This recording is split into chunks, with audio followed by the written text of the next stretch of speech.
how was it received? I'm pretty sure you did a lot of data-driven research as far as making this transition and axing out the ads and the sermons and the fundraising projects. Like, how was it received from the listeners out the gate? Was there a lot of twisting of the arm and convincing? It was more of, how do you do this? Or what's the catch? Because, literally I'm listening to music all the time, and I'm just waiting for the other shoe to drop, right?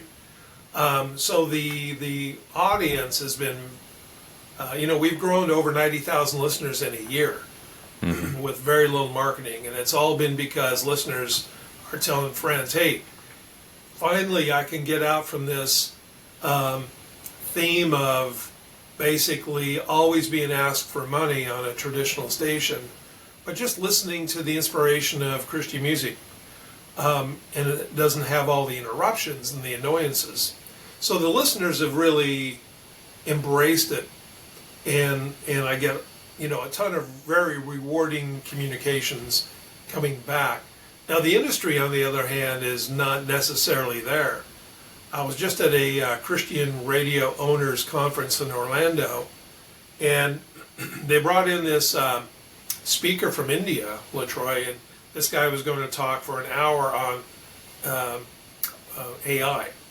And so he starts the show, or his talk rather, by asking for hands. He said, who here is using AI in your broadcasting? And I'm like one of 4 people out of 600 that raised my hand. And the other 596, they were booing. Boo, boo, no, we can't do that.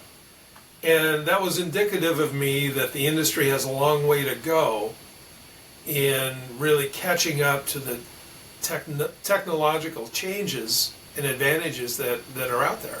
We can be heard because we're digital anywhere, anytime.